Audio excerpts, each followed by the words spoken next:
అనంతపురం జిల్లా తాడిపత్రిలో వైఎస్ఆర్సీపీకి షాక్ తగిలింది. వైఎస్ఆర్సీపీ నాయకులు కాకర్ల రంగనాథ్, ఆయన సోదరులు జేసీ ప్రభాకర్ రెడ్డి సమక్షంలో టీడీపీలో చేరారు.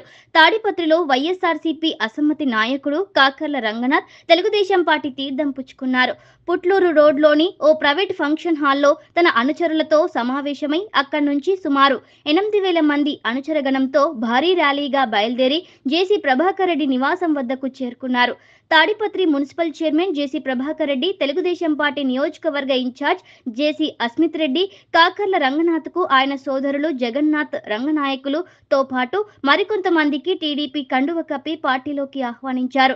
2019 ఎన్నికల ముందు టీడీపీలో ఉన్న కాకర్ల రంగనాథ్ వైఎస్ఆర్సీపీ తీర్థం పుచ్చుకున్నారు. వైఎస్ఆర్సీపీ అభ్యర్థి పెద్దారెడ్డి ఎమ్మెల్యేగా గెలుపొందిన అనంతరం ఎమ్మెల్యే ఒంటెద్దు పోకడలకు నిరసనగా బలవంతంగా పార్టీలో కొనసాగారు. అయితే కొంతకాలంగా ఎమ్మెల్యే వర్గానికి దూరంగా ఉంటూ వస్తున్నారు. దీన్ని గమనించిన టీడీపీ నాయకులు కాకర్ల సోదరులతో సంప్రదింపులు జరిపి తిరిగి సొంత పార్టీకి చేరుకునే విధంగా పావులు కదిపారు. తాడిపత్రి మండలం బలమైన సామాజిక వర్గానికి చెందిన కాకర్ల సోదరులను జేసీ ప్రభాకర్ రెడ్డి మరియు జేసీ అస్మిత్ రెడ్డిలో పార్టీలో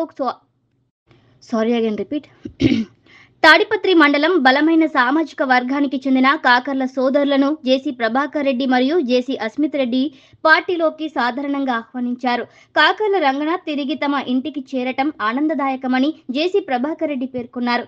కాకర్ల రంగనాథ్ మాట్లాడుతూ అన్నదమ్ముల మధ్య కలతలు సహజమేనని, అవి కేవలం తాత్కాలికమే అని, అవి సమస్య పోయాయని, ఇప్పుడు మళ్లీ కలిసిపోయామని అన్నారు. తాడిపత్రిలో జేసీ అస్మిత్ రెడ్డి గెలుపుకు తమ శాయశక్తుల కృషి చేస్తామని తెలిపారు. తాడిపత్రిలో జేసీ అస్మిత్ రెడ్డి గెలుపుకు తమ సాయశక్తిలో కృషి చేస్తామని తెలిపారు.